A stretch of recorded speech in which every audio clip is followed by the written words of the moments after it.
Yes. This is WZRD Chicago with 88.3 FM. And we have with us Alan Berg, businessman, speaker, wedding and event planning expert, and author of Shut Up and Sell More and many, many other books. Welcome, Alan.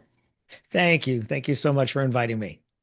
First of all, you were doing very well at Chrysler, but then you ended up in a job that you really did, in a position that you didn't like. But then you jumped off into selling wedding magazines. But out of so many magazines, so many different business opportunities, jobs, how did you end up in with selling ads for wedding?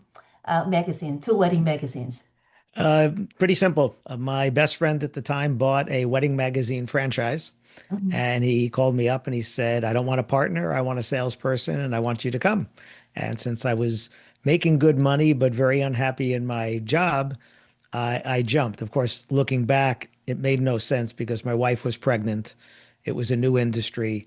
I didn't know anything about it. I had never done outside sales. I had never done cold calling, but that's how much I just couldn't stay in that job because it wasn't good for life. It wasn't good for my health. So I jumped, and that was about 35 years ago. Mhm. Yes. Well, you can't really sell something that you don't believe in. That's really bad for your soul and your spirit. Yeah, Exactly. at Chrysler. Exactly. But how long did it take you to learn? Because you're very personable. Customers love you, but it's totally you're almost starting from scratch in the magazine ad. So how long did it take you to learn? So the product, it took me not that long, but I had been in sales for 10 years. Mhm. So I actually loved selling Chrysler cars, but then I wanted to get into management, and that was the role that I ended up hating. But it was kind of like I needed to learn it quickly because I was on straight commission. So Mhm. no salary, no draw, no minimum, no guarantee, no base, no benefits. I said my wife was pregnant, but we also had a 3-year-old son. So if I didn't sell, I didn't make any money. If I did sell, I made money. So it it wasn't that hard to learn the product. I'm selling advertising. It's actually what I wanted to get into when I graduated college and got a job at Young and Rubicam, the largest ad agency in the country at the time. But I wasn't in ad sales. I was somewhere in a minimum wage position in the bowels of that company. So selling, I knew, and my second book, sales book after Shut Up and Sell More is Stop Selling and Help Them Buy. Mhm. And that's really what I learned is you don't need to sell somebody something that they need. You need to help them buy and help them get the results that they can only get from you.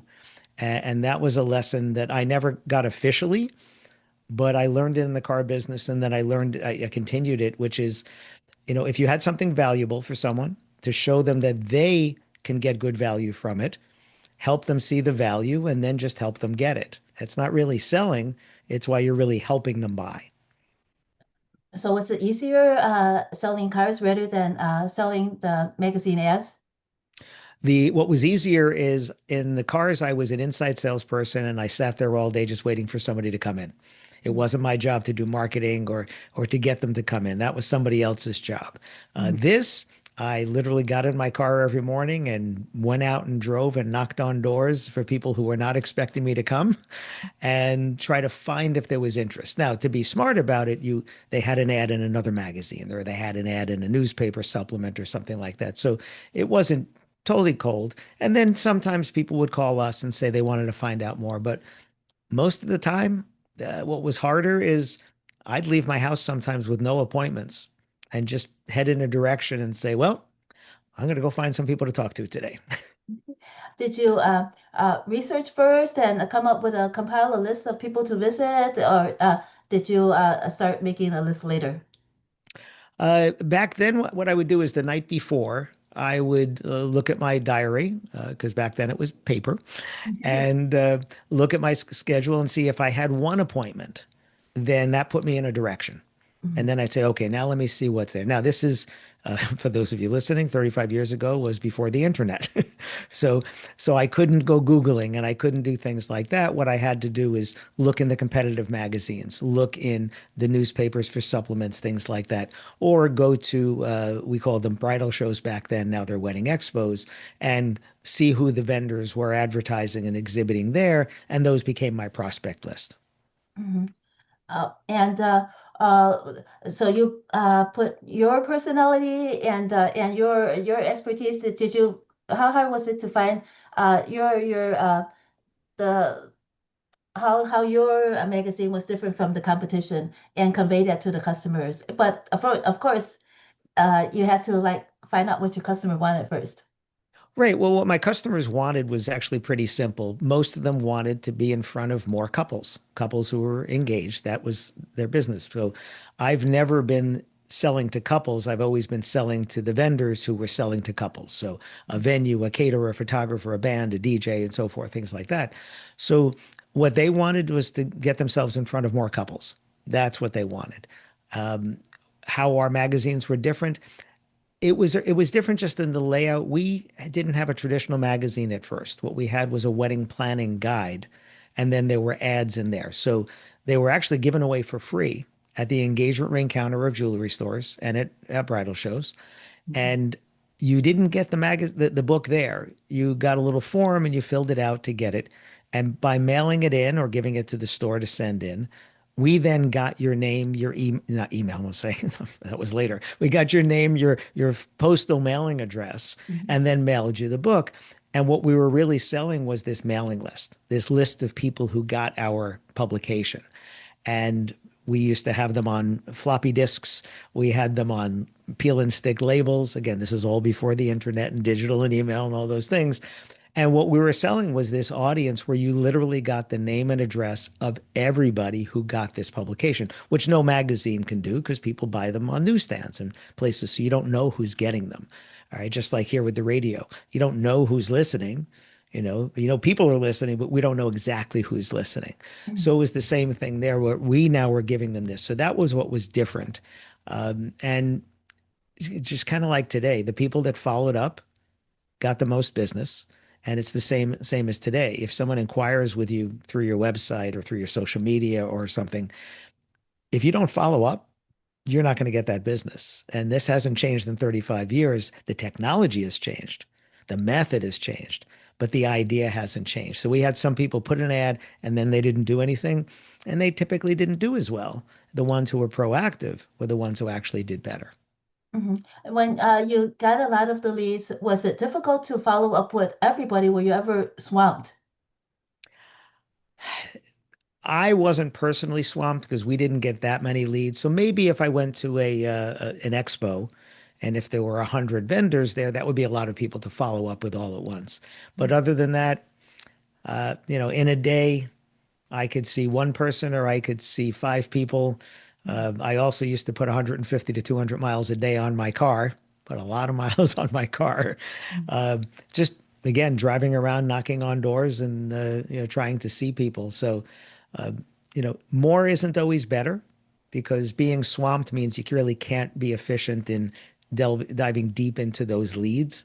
Mhm. So it's something I actually learned back in the car business. If I'm thinking about the next sale while I'm making this one, I don't get this one because Right. customers can tell when you're not being present. They Right. can tell when you're not caring about them and what they want. So it Mhm. was something, a lesson, I'm sure we've learned the hard way, but, you know, pay attention to this customer and do the best you can with them. And we were also looking for recurring business, where they wouldn't just advertise this year, they would advertise next year and the year after and the year after.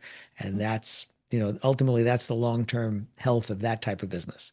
Mhm. So when did you make the jump to couples instead to event planning? And it is kind of a long story. I did read that part of your book, but Well, just actually, I don't do event planning.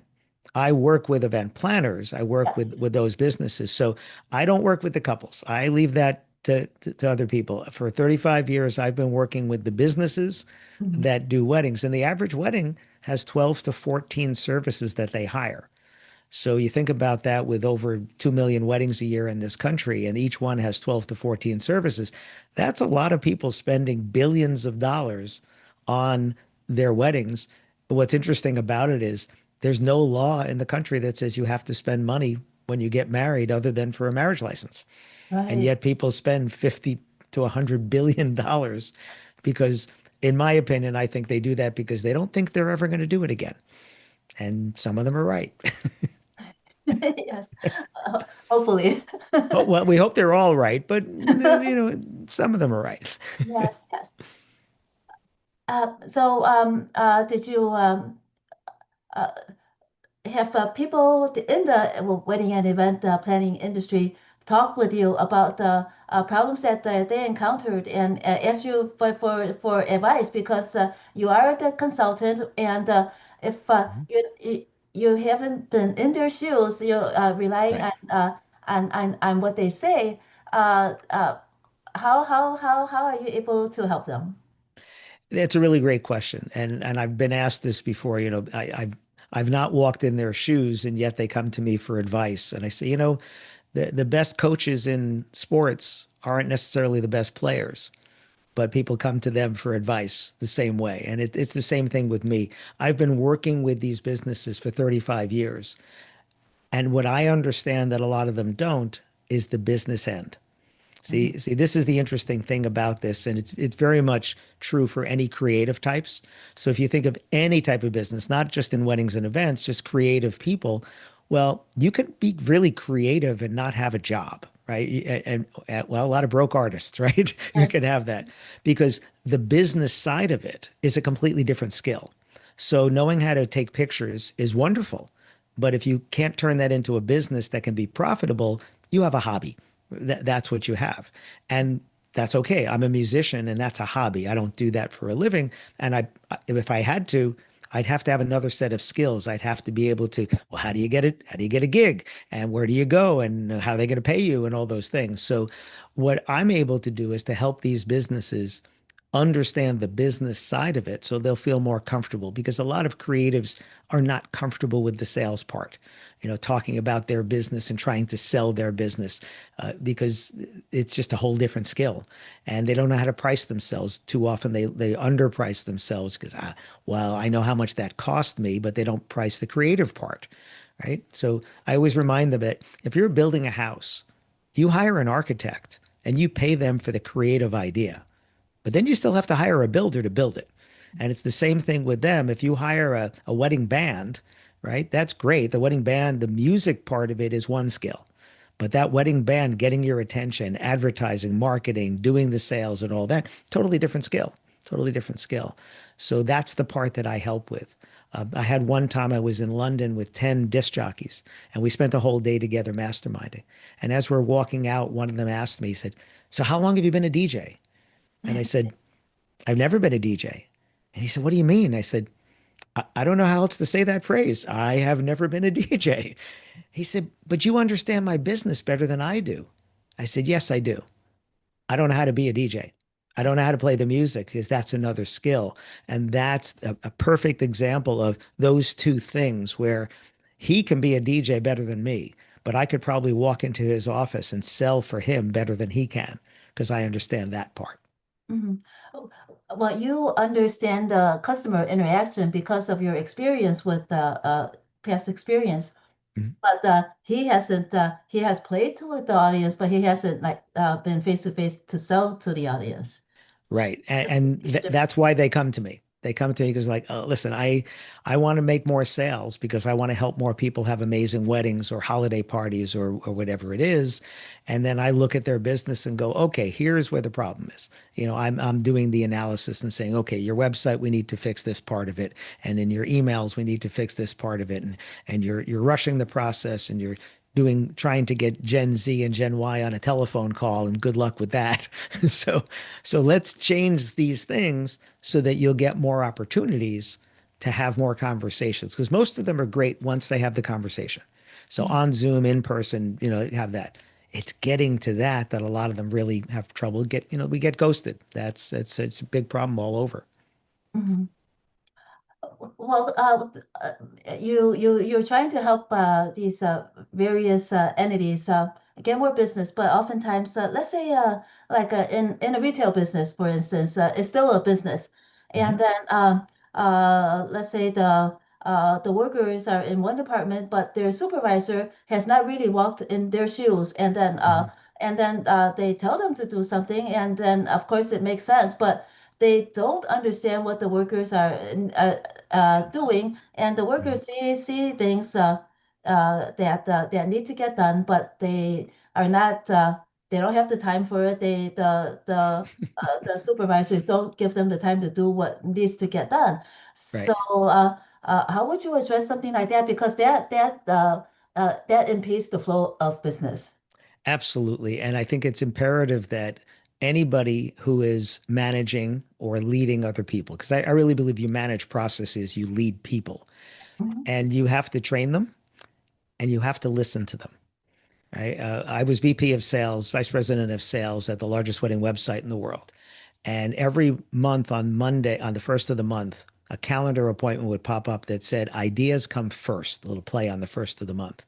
And it was a reminder to everyone who was underneath me, which was about 100 people, that if you have an idea or if one of your customers had an idea, you have to bubble that up to me because I'm not there to hear it. And if this will make your job easier, make better value for our customers, tell me. Tell me. And it didn't matter who you were in the company in that vertical. Did not matter who you were. Everybody got heard and they knew that they got heard. And a good leader understands that if they train their people, trust their people, don't just give them responsibility without giving them authority to make decisions. The chance to possibly fail, and it's okay if you did it in trying to do the right thing. So you were trying to help a customer, maybe you overstepped on what you gave them. That's fine because you made the customer happy. Next time, don't do that, right? Things like that. And I think that's a really important skill. And I've been in positions where the manager didn't want to listen to me. They didn't want your ideas. They're like, just do it the way that I told you. And I think that's a horrible way to manage because you don't know if they have a better idea. Just because they haven't, they don't have the years that you have doesn't mean they don't have good ideas. I do that with my virtual assistant, where sometimes I'll say, I need you to do this way. And other times I'm like, hey, listen, we need to do this. You want to take a stab at it? You want to try something? And my gosh, she comes back with some things that I would never have thought of because I don't see the world the way somebody who's 3 years out of college sees the world. So allowing the fact that other people have good ideas. If I was in retail, and I did, by the way, I did manage a retail store, but I didn't have a lot of people. I was in the store every day. I wasn't that level above. I was hired by a regional director, and I had no experience in retail. I had never worked in a store. I never rang a register. I never swept the floor in there. I never stocked a shelf. And she taught me an important lesson because despite the fact that I had never done that, she hired me. And And why did she hire you? she hired me. Must have been our conversation. But my resume wasn't very deep. I had not. I wasn't that long out of college, and she actually asked me, "Why do you want this job?" And I said, it pays 50% more than I'm making now. That's what I said to her. I was very honest. I said, and maybe that was it too, honesty. But what she taught me without ever saying the words is that she hired me, not my resume. Because, and then when I was in that position later, being the one reading the resumes, a resume is what someone has given you the chance to do, but it's not what you're capable of because we don't know what you're capable of because we haven't given you the chance. And everybody hates well, I need this job. You need to have experience. Well, how do I get experience if I don't get a job? So I tried not to be that person later. And I think that's what she taught me. I don't know exactly what it was that triggered it for her to say, I'm going to hire this guy. Again, maybe it was my demeanor, maybe it was the way that I came across, maybe it was my honesty.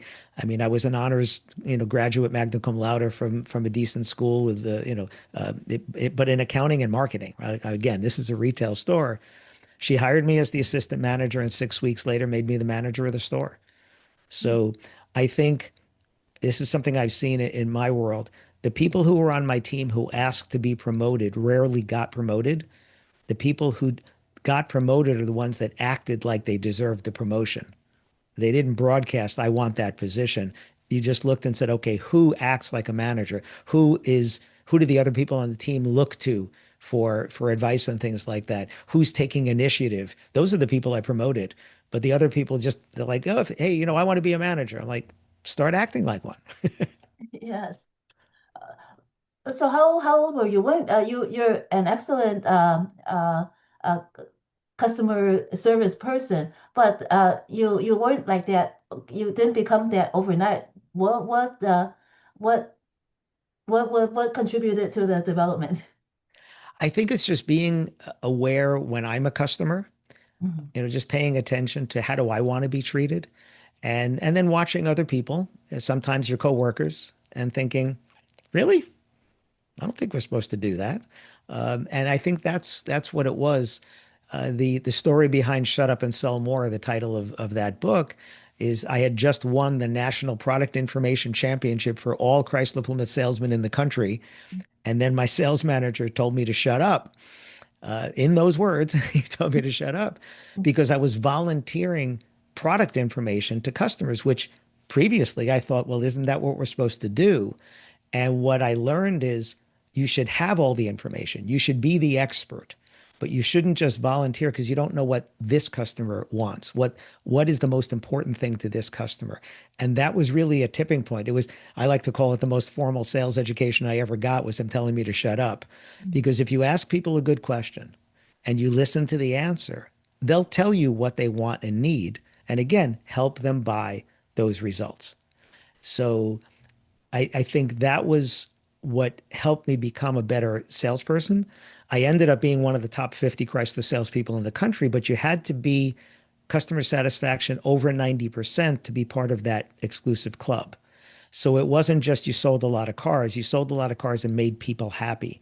And I think I just treated people the way I'd want to be treated, treat them with respect no matter who they are. I watched some of the old time salespeople in the car business. If a woman came in by herself, they would ask, when is your father, your brother, your husband, or whatever coming? I see your eyes there, like, why? And that's what I thought too. It's like, wait a minute, what, her money isn't green? Like it isn't the same as everybody else's? And I ended up having people, single women send me their friends because I didn't do that, because I just treated them that way. And I did get people referring me because of the way that I treated them. And again, just, treat people the way you want to be treated. And that's just life. I have somebody right now, a salesperson that was being very aggressive with me, and I'm thinking, I'm almost ready to tell them, you don't need to be that way. Like you can make a sale without being that way. And I've written 15 books, and mostly sales books. And let me tell you, you can make a lot of sales without being aggressive. Confident, yes. Assertive, absolutely. Aggressive, not necessary. Right, because that was the fine line. You could make a sale, you could be aggressive in making the sale, but you don't need to seem aggressive. You could Right. use exemplary customer service. That's what Right. you think. Well, if people feel like they've been heard, if Mhm. people feel like you're really trying to understand them and what they want, and also reading the person, because some people, everybody buys differently, right? We're all different people. I have two sons, and one of them takes a very long time to make a decision, and the other one is pretty much snap decisions. Mhm. So understanding who you're talking to, and if this is a person that buys quickly, find out what they want, get them the information, ask for the sale, move on. And then the other one, it's going to take longer. If you try to push my older son, you're not making the sale because that just doesn't work with him. And then his brother, who's a graphic designer, is very visual. See it, want it, get it, as opposed to a financial analyst who is analyzing every decision. So shut up and sell more. You never learned that in business school, did you? At all? No, No, in no. any shape or form. Because I was in business school as well. I also have a business administration degree, and I never remember anything like that at all. I don't remember learning any sales in business school. I started out in accounting because I wanted to be an accountant like my dad. And after 2 years of accounting, I just wasn't feeling it. And I switched to marketing, wanted to get into advertising. And I thought I would get into ad sales. This is long before Mad Men, but I thought I would get into ad sales. And I thought that was the really cool job to have. I'd be selling advertising. But they didn't teach ad sales. And then I worked for Young and Rubicam, and I wasn't doing ad sales. I was correcting billing discrepancies on spot media. And that's one of the reasons I left because the path to where I wanted to go was so circuitous and so far away from what I could see. I said, nah, I don't want to be here. And that's when I applied for the job in retail Mhm. because it actually paid 50% more than I was making, which wasn't a lot, let me tell you. I was making minimum wage. Um, and that's why I got out. And that was sales, but it was catalog sales. If you remember service merchandise or consumers distributing, they're both gone now. But before the internet, folks, you get this catalog and you'd go to the store and you'd fill out the numbers of what you wanted and we'd go in the back and get it. So it wasn't a lot of selling. It really wasn't until car sales that I got so much into it. Although I did sell burglar alarms a little bit and I did sell my rock and roll bands a little bit. So, but the real sales, that I really learned that in 6 years of selling cars. Mhm. And when you were there on the first day, what did you think? I could do this. Did you see a clear path right away? How long did it take you to see that? Oh, you could do this very well. The car sales. Yes. So, how I got into car sales is one of my closest friends from the seventh grade.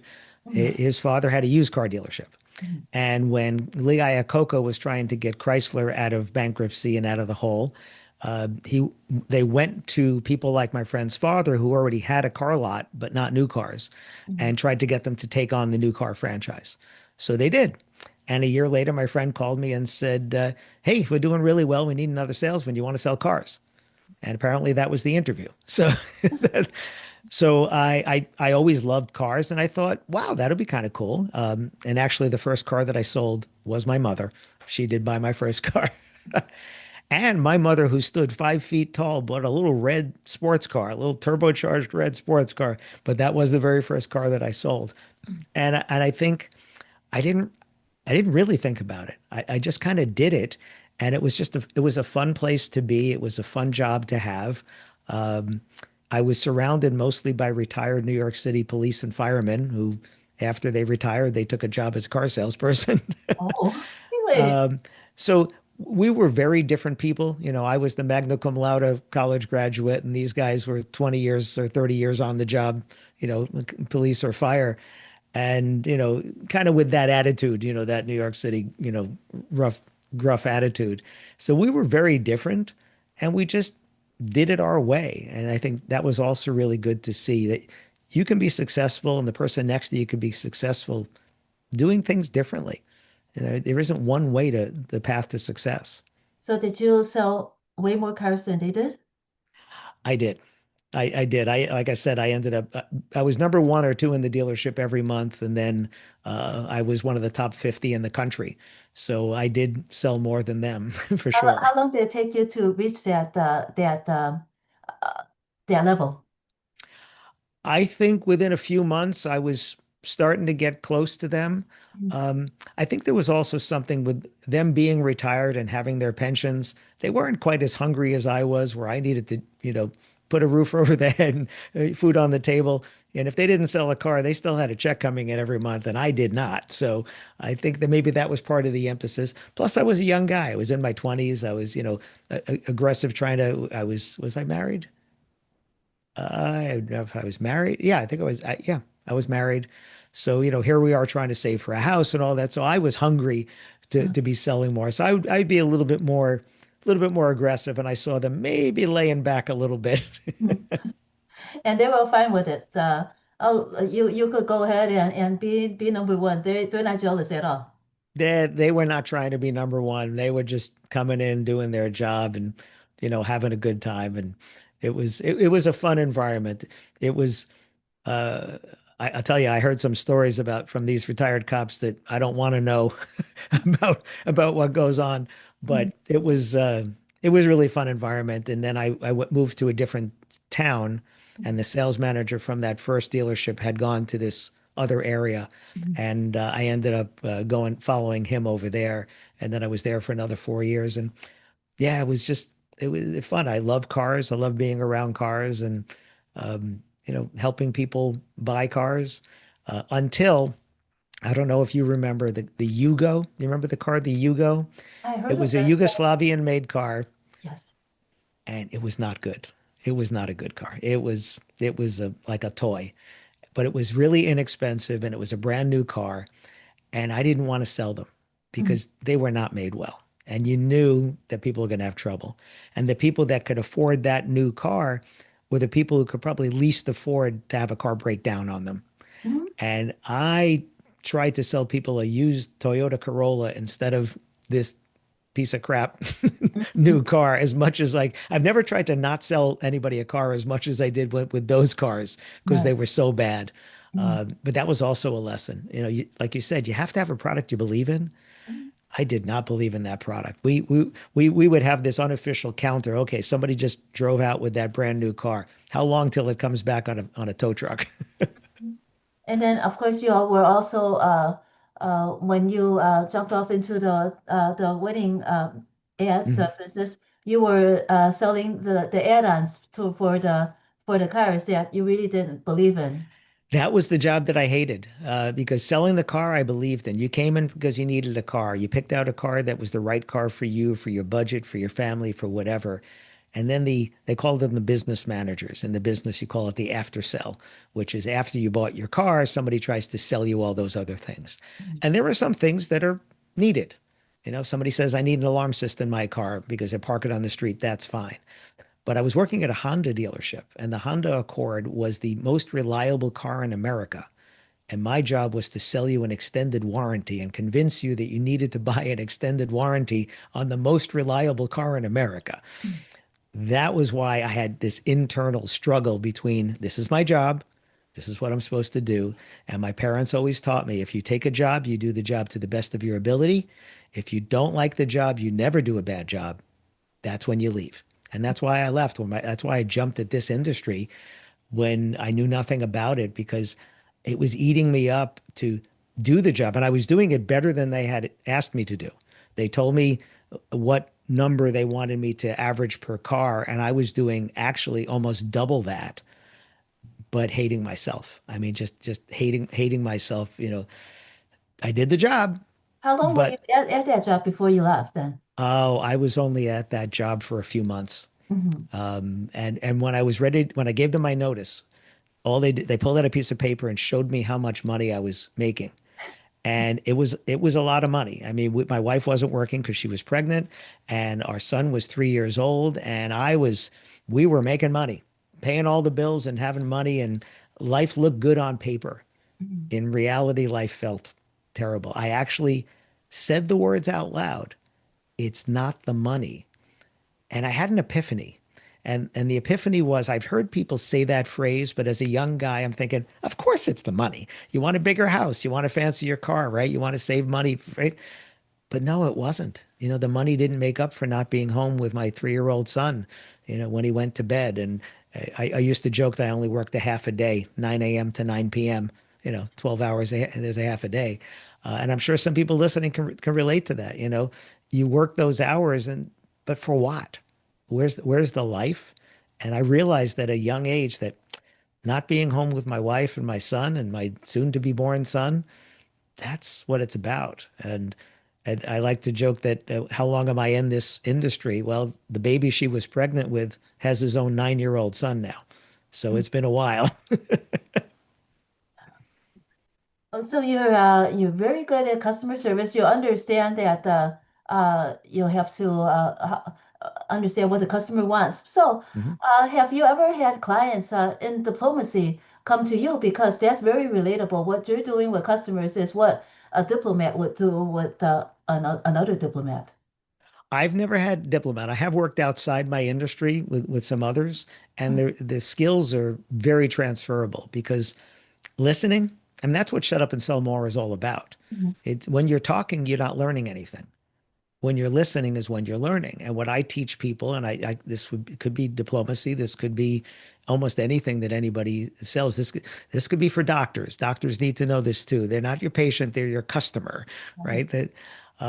And Have you had doctors then as clients? I have not had doctors as clients, but I've had really good and really bad experiences with doctors. Mm. My GP now, we moved to New Jersey 15 years ago, and it was about 100 miles from where we used to live. So we needed to get new doctors, new mechanics, new everything.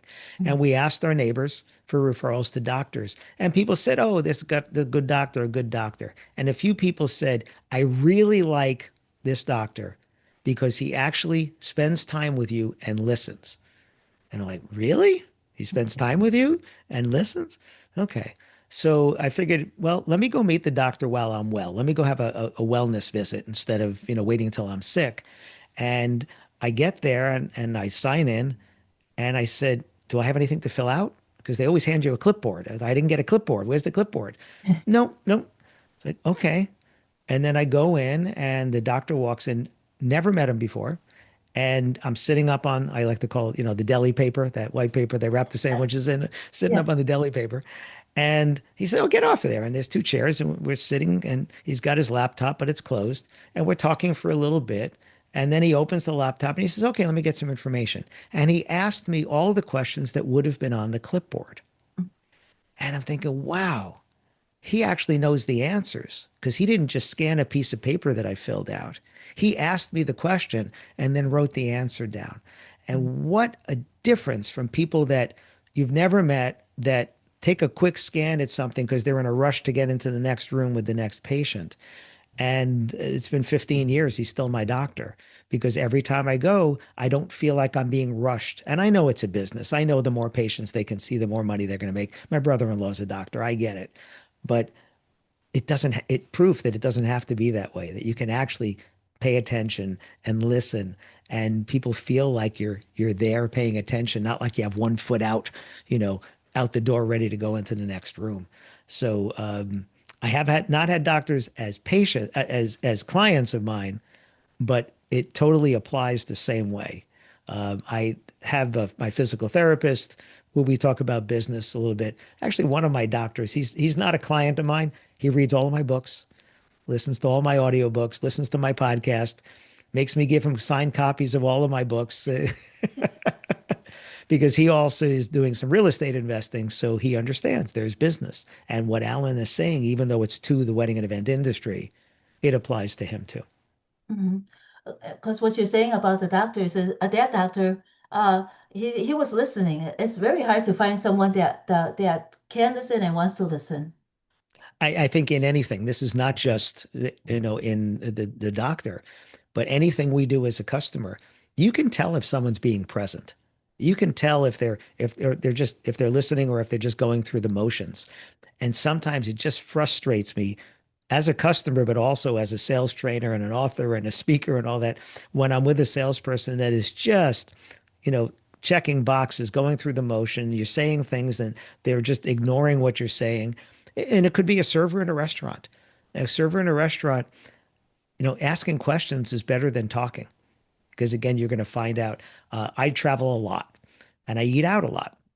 And I think I've posted over 650 TripAdvisor reviews, right? So I will very often say to the server, hey, I'm not from around here. I've never been here before. There's a pretty good chance I'll never be here again. So what do I need to know? And what I don't want them to say is, well, I like the, and then fill in the blank. Because every time I hear them say, I like that, I'm thinking, are you eating too? Like, are you joining me? Because you just told me what you like. You didn't ask me what I like. And then the good servers say, okay, well, do you like fish or do you like beef or whatever? And if I say, oh, yeah, I love fish. Well, if you love fish, my favorite is the salmon. That's good. Mm. But if I say, what are you known for or whatever, and they say, well, I like the salmon, not even asking me, maybe I'm deathly allergic to fish, right? But you didn't find that out. And it actually happened in a place in Boston one time. I was with my cousin. She was at university. And the waiter went into this dissertation about a meat pizza with beef and meatballs and pepperoni. And then my cousin chimed in and said, I'm a vegetarian. But he told us without asking, he told us all about meat, meat, meat, meat, meat. What he should have said is, do you guys like meat on your pizza? One question Mm. changes the whole conversation. I think that's the most important lesson is Could you, instead of telling, could you ask a question to see if this is someplace that you want to go? And then the client gets to say, oh, yeah, let me find out more about that. Or, well, nope, nope, nope, not interested. And then you go somewhere else. Well, in your book, you mention a lot to ask the good question. Right, Yeah. right, right. Well, and that's what life is. When you're talking, you're not learning. When Mhm, you're listening is when you could possibly learn. Because when you're speaking, everything you say, you already know. mhm. And do people say that it's hard to ask the good question? The, It's sometimes hard to think of the question because and, so often we want to tell, we want to tell, we want to tell. And I sound slow down a little bit, slow down a little bit. Instead of saying, let me tell you about, maybe just say, have you thought about? And if the other person goes, oh, no, tell me more, then you have permission now to go further. And if they say, yeah, I thought about it, I'm not interested, would you keep saying it? No, you'd go somewhere else. So ask the question. And that's the easiest switch to flip is what you're about to say to somebody. If they didn't ask for it, could you phrase it in the form of a question? And now you know, should I keep going with this conversation on that topic or should I go to something else? so does that kind of mean that you have to like ask a good question before the listening starts because there's that oftentimes you're with a stranger, a new customer, and then you Mhm. have to open the door, and that starts with a good question. Absolutely. And it's just like networking. If you go to a networking event, a lot of people make the mistake of walking in with a handful of business cards that they want to hand out, but that's about you. That's not about the other person. And if you want to endear yourself to the other person, ask them about themselves and then ask them again and then ask them some more. So if we were meeting for the first time, I'd say, hi, my name is Alan. What's your name? You'd say your name. What do you do? That's the typical thing people say. The next question I like to ask is, what do you love about that? And Mhm. you see people light up and they start talking about what they love about their job, and endorphins are firing all over. And now they like you because you're interested in them. It's I forget who said this, but it's better to be interested Mhm. than interesting. Mhm. So if I'm interested in finding out more about you and what you do and what you like, I don't have to be talking, right? Because then you'll ask about me. Well, some people will. Some people will just keep talking about themselves. But then you'll ask about me. But that's the way to do networking. That's the way to do sales is let the other person be talking, and then you'll start learning things about what they want, what they need, what they like, what they don't like, and all that. But you can only do that if you ask a good question and then, as the book title says, shut up. Well, what about elected officials or wannabe elected officials? Do they come to you? Because it seems as if what you're teaching here is very applicable to them as well. I wish they would because I listen to politicians and avoid questions and all these things that it's very frustrating because when you ask someone a question you'd like an answer and then you hear the politician's answer which totally side skirts the question and I get it they're trying to get their sound bites in and things like that but that's probably why I could never be a politician. Yeah. Because probably they have to care more and listen more in order to be able to engage better with their with the target with the cons- audience. yeah So with their constituents absolutely I mean you watch certain people, right? Not mentioning names, but you watch certain people and you can just see they're being present. They ask a question of someone, whether it's a child or whether it's a teen or whether it's an adult or whether a senior, and you can just see that they're engaged and they're just really paying attention. And listen, we understand they can't do everything every one of us wants to do. There's just way too many of us in their constituency, right? But being heard is such a human need. Like all of us just want to know that we were heard. If you're speaking with someone, you want to know. I have someone who's a very famous event planner that I've been at the same events a few times where we've both been keynoting. And every time I'm speaking one on one, they're always looking past me like seeing who else is around while we're talking. The conversation's still going on, but their eyes are moving around and it makes you feel so unimportant because you feel like you're going to get dropped any second now, right? And this is, politicians will be the same way. And I get it. There's other people to talk to. I get people come up to me when I keynote an event or something, and a lot of people want to speak to me, and I see there's a line of people. So do you want to spend a lot of time with everybody? Sure. Can you? Not always. So you have to learn the skill of listening, letting them know they've been heard, and moving on. But again, probably why I couldn't be a politician because I would want to just sit there and listen for hours and hours and hours. And I've done this with peers at speaker conferences. I had somebody came up to me and said, hey, I was talking to so and so, and they said you're really good at this. Could we chat? And we'll go sit in the hallway for 3 hours and just just be talking. So, yeah, it's. I think politicians, many of them know the skill. I think it's hard in certain environments to be able to do that. But I had a boss one time, CEO of a company. I asked him if we were going to survey our customers about something, and he said no. And I said, why? And he said, because we're not prepared to act on what we hear. Mhm. I was like, oh, interesting. If you ask, they expect you're going to take action.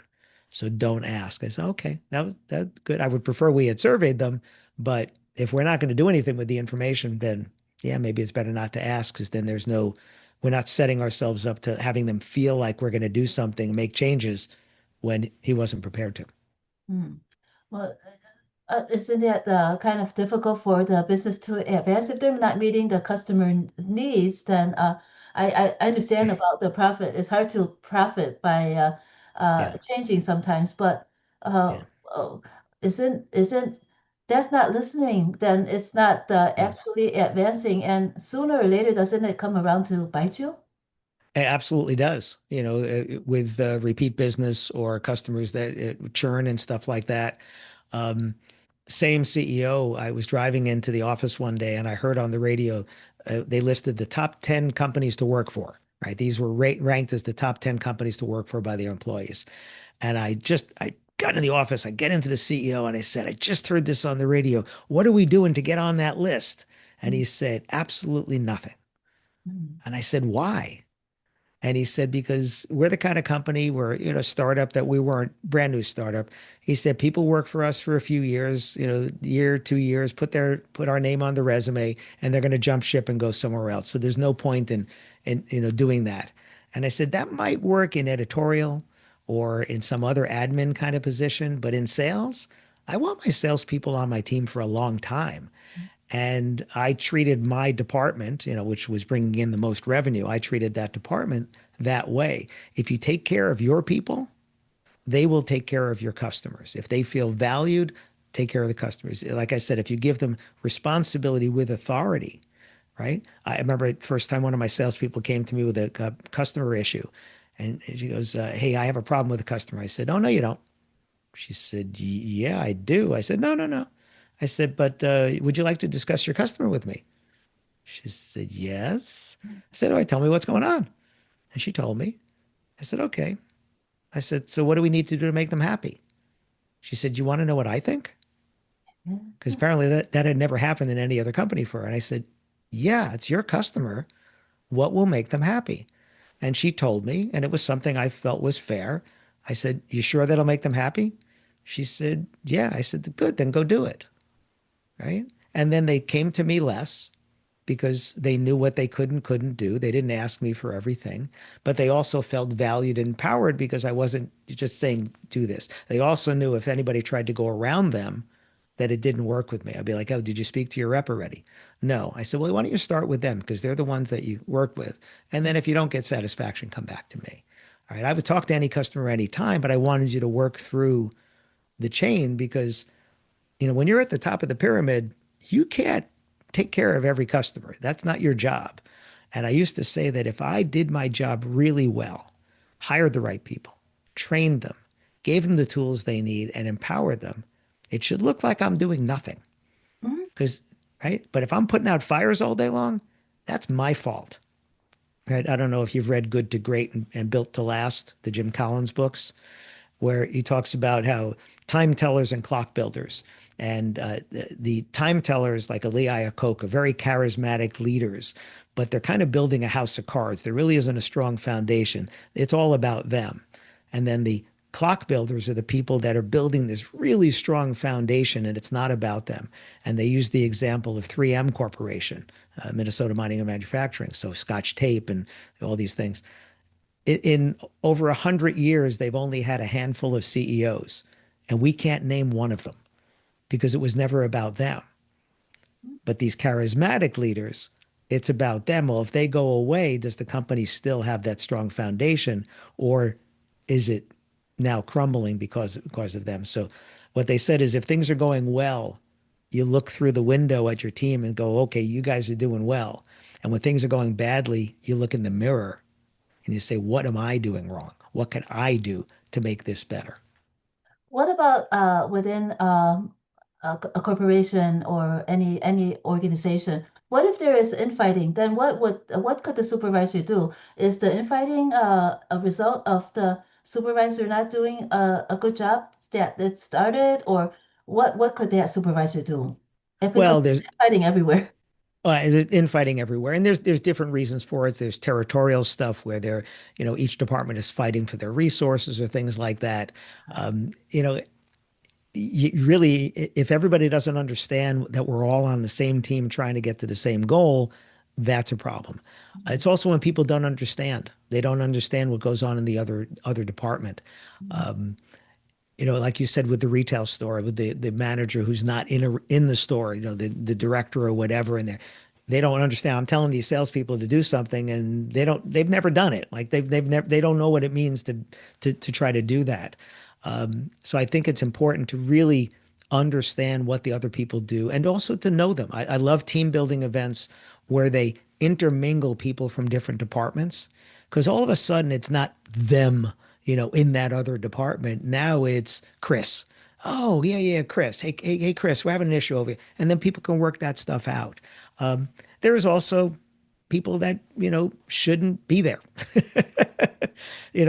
There sometimes there's people on your team that shouldn't be on the team. I went and did a sales training one time and everybody was really engaged except one person.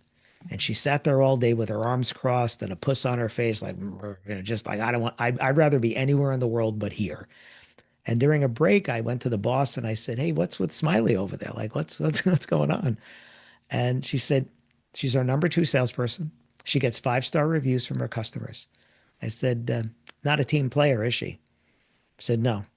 I said, have you tried team bonuses and things? She goes, hates it, hates it. If she wants to be responsible for her production, but if anybody else could affect her bonus, she hates that. I said, and if you guys, have some sort of a, night out, group of you get together and go out to the movies or a glass of wine or something, never goes. She never goes. I said, she's what you call a lone wolf. High producer, leave her alone. She said, can we change her? I said, no, no, that's her personality. That's who she is. That's how she performs best. I said to her, if you're okay having a full team and then a one-person team, you're okay. She's number two rep. She's producing. But if you want to get some cohesion there, if you want to get everybody working on the same team, that's just not her. She's not a team player. She's not going to do that. And her personality is not going to allow that. And I've never seen somebody like that change. It's just who they are. And when you have infighting, I think you need to get to the root of, what is it they're fighting about? And is it something that you can change? Because like I said, I always took responsibility. If something was going wrong downstream from me, my responsibility, right? Not my fault necessarily, but my responsibility. Like if a customer called me up and said, I've talked to so and so and so and so, and my ad came down offline and it's been offline or whatever. And I would say, I am sorry that we need to have this conversation, right? I'm gonna find out what this is. I need you to give me a little bit of time, but this is the last call you're going to have to make about this. This is what I would say to a customer. This is the last call you're going to have to make. Now, maybe not the last call I'm going to have to make, but the last call that they're going to have to make. Mm. And you could hear them deflating because we just expect that we're just going to have to keep battering. And I was like, no, no, you're not going to have to call anymore. I'm going to call you back. I'm going to have to find out what's going on over here. I'm going to fix this for you. We're going to make this right. Or I very often say to a customer, what do I need to do to make this right? And sometimes people are like, well, I don't know. I said, well, if you don't know, how can I make you happy? If you don't know what'll make you happy, how am I supposed to know what'll make you happy? So, what can we do to get you to a place where this is no longer an issue? And this goes back to that questioning again, just asking a question. Instead of me saying, I'm going to give you this when they want that, and I can give them that, but I didn't offer that, it comes back to that same thing again. It seems as if some customers might think that they know what they want, but they don't think that they'll get it, so they don't even mention it. Yeah, Well, that's their fault. If you know what you want, if I ask you what'll make you happy, right. and I have to say that 70% of the time people would ask for something that I could do, Mhm. right? It wasn't unreasonable, right? Sometimes they would ask for less than I was willing to do. And then there's a few times they would ask for way more. And if they did that, I would say, I listen, I get it. You're upset. You have a right to be upset. This didn't go the way you expected it to. You have a right to. But I think you and I both know that the punishment doesn't fit the crime. That's what I would say to them. The punishment doesn't fit the crime. As let's find something that makes you happy, right? But let's make it reasonable. And Mhm. that's what I would do. But most of the time, if I asked somebody what would make you happy, and they would tell me, all right, I, we just that's fine. And I would say, are you sure? Right? You can't come back and tell me something else. Is that what? Sure. And if they go, well, yeah, if you do that, I say, okay, great, done. Consider it done. And they're like, really? Yeah. They would be really happy because what customers hate the most is getting the runaround, like having to be on the phone for 2 hours in order to get one part of something done. I had that. My dad had passed, and I had to call the IRS about something, and it said your estimated hold time is 70 minutes, right? And then when I got to a person who was very helpful, they were the wrong person. Hmm. So then they transferred me, and it was another 45 minutes. And they were very nice too, but I was now on the phone for, well over 2 hours to get, what I needed. And then something happened. I needed to call back and I couldn't call directly to the person that I needed. So I had to call again and wait over an hour again to know that I had the wrong person to get oh my gosh, just so frustrating, so frustrating. And, or chatbots that don't answer our questions and you can't Right. get to a person. I think a speaker friend of mine, an author, Shep Hyken, talks about this in his books about friction, Mhm. right? We have to reduce the friction in the process. And when we reduce the friction, the customers get what they want. It's easy to get what they want. It's easy to contact. And they're surprised, unfortunately, in a good way because it's so bad in some other places. Like I answer my own phone. I don't have any, I don't need people to answer my phone. Let's face it, it doesn't ring that often. I get emails and texts and WhatsApps and those things. And it's so funny when I answer my phone because I just answer it with my name, Alan Berg. And people are like, is this Alan? I said, yeah. Is that you trying to reach him? Yeah. I said, well, you got me. You answer your phone? I said, it's funny. That's what I do when it rings. That's what I'll tell them I do when it rings. Mhm. And and then when people email me, I have my own AI chatbot, Ask Alan Anything. And when they email or text me and I'm answering, so often people go, is this the real Alan or is this your AI? I was like, no, it's the real me. I don't know how to prove that to you, but this is the real me. And to me, that's good customer service. Now, I think I can do it because of the volume. If I had huge volume, that would be difficult. But it's amazing how surprised people are that I answer my phone, I answer my own emails, I answer the texts and the WhatsApps and the social messages and all that. And it's like I told you earlier, it's what I would want if I'm a customer. Like if I'm trying to reach you, I want you. I don't want somebody else. I don't want your proxy. I want you. Mhm. In other words, you're practicing what you preach. I think that's a thing in life that we should all try to do Mhm. is, it's not do as I say, not as I do. It's, do as I say and as I do. Mhm. And listen, do we always get it right? No, we're human. Can we get it right most of the time? I think with intention, we can do that. And it's the same, I've raised two sons and they're good people now. And I think it's because they saw what we did. Like you can't be smoking and tell your kid don't smoke, right? Like you can't do that. So just try to set the example. And then, be the business you'd want to do business with. How can you reduce the friction? How can you make it easier? Would I prefer not to have to pay attention to email, LinkedIn messages, Facebook messages, Instagram messages, text messages, WhatsApp messages?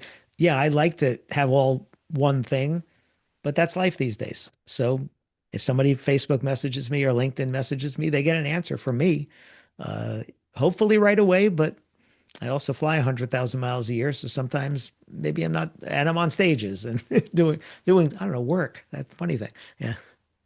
Well, what you teach is uh, what it boils down to is patience and heart. But you never mention these things in your well, at least in the book that I read. I haven't read everything. So, what did you ever mention patience? Because there's you can't do what you do without that patience. Yes. So I have a book called Your Attitude for Success, where I talk about successful people don't have more ideas or money. They just take better actions. But I also talk about how I started Taekwondo when I was 39. Mm. My kids were doing it. It looked like fun, so I started doing it. And it really taught me about being present. And it taught me about slowing down. And it really has helped me in my life. I got a first degree black belt, a second degree black belt, and I hurt my back 6 months before a third degree black belt. But the idea of being present, I like to say I learned it the hard way. Like if I was sparring with you and thinking about the email I needed to send, I wasn't being present, I was probably going to get hit. And you only get hit a few times where you realize I better pay attention to what's in front of me. So that it's informed things in my life, and I guess that's the Eastern philosophy, right? Of the being present and paying attention and the respect and things like that. But patience, it certainly is a virtue. Patience is hard. I think becoming a parent also helped that, and it's fun. We have a brand new grandson as of 2 weeks ago. Um, Congratulations. Thank you. So my older son and my daughter-in-law are going to have to learn some patience. Um, but yeah, I'll tell you very quickly. When my son got married, I gave them three reasons why we have such long marriages in our family, and one of them is that you wake up every morning and you have a choice. You can be happy, or you can be right. Mhm. And I just choose to be happy. I don't need to be right. I don't need to prove that I'm right. I don't need to prove that I'm better than anybody else. I think what martial arts taught me is that the only person that I'm trying to beat is myself. Just be better than I was the last time. And I think I have it on a sign somewhere here. It's my philosophy is I don't want to ever be the best I can ever be at anything, but I just want to be the best I've ever been every time I do it. So every time I play the piano, I just want to be better than last time. Every time I give a speech, I want to be better than last time. Every morning I do French lessons on Duolingo. It's currently over 1,900 days in a row. And I just want to be just a little bit better than I was yesterday. Um, but it's not a competition anymore. As a younger person, I was very competitive and I played on the tennis team and things, but yeah, I'm not competitive now. It's okay. I'm very comfortable just being better than I was, and I don't need to be better than you. So, not having to be right, what was your epiphany to realize that you don't have to be right? Well, being married for 43 years, um, it's what's that book? Don't sweat the small stuff, and it's all small stuff. It's trying to prove that you're right and knowing what it feels like when somebody else is trying to prove that they're right, and you're like, why are you doing that? This isn't necessary here now. Like it doesn't have to be winners and losers. It isn't a zero sum game. I'm a member of the National Speakers Association, and the founder, Cavett Robert, famously said, "You're not trying to get a bigger piece of the pie. We're trying to create a bigger pie so everybody gets a piece." So for me, there's just been so many things in my marriage and with my kids and things where, do I really need to be right about this? Or am I going to be right and unhappy? Or could I be okay being happy and I'm not right? And that's when I realized, I'll give you a quick funny story. My wife and I were in Spain. I don't know if you've ever been to Madrid or Barcelona, But the street names are not on a street sign like we have. They're on the side of the building in beautiful tiles with pictures on them. Oh. So we bought a replica in a souvenir shop, a tile, maybe about 8 inches square. And we were in a store, and I was a good 15 feet away from my wife, but she put the bag down with the tile, and it slid off of whatever it was on and hit the floor, and we heard it break. And her reaction was, "What did you do?" And I was 15 feet away, right, when she put the bag down. And she turned and saw that I was there, realized it was not me. And I like to say the time stood still, like the movies, like everything froze. And I went through in my head all the possible scenarios. And the first one is butting heads. What do you mean? What did I do? You put the bag down. I didn't do that. Right? And I realized that every scenario ended up with us checking to see if the tile broke and me probably going down the street to the store and buying another one for all of €6 or whatever it was. So time started up again, and I looked at my wife and I said, "Well, I saw you put the bag down. I did nothing to stop it from falling. Would you like me to get you another tile?" And she smiled because she realized I had nothing, no fault in this at all. And she's like, "No, no, no." I said, "No, no, let's check." And I realized, do I want to ruin our vacation and have a fight over a €6 tile?